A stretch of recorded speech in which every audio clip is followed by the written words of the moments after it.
Lyökö V8 tulille? Lyökö? Hei, lähdetään viivolle! Nyt viivoille saman tien! 2 litraa OHC turbo 3 kautta 4 puhaltimella Siira jättää sen.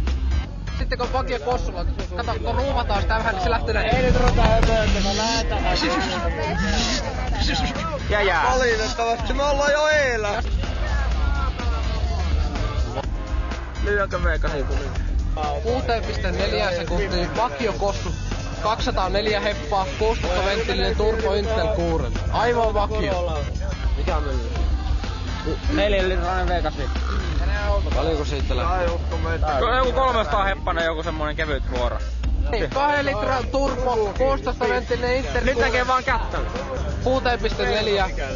Ja kyllä se on aika kova vakiopemari, että se vetää ei.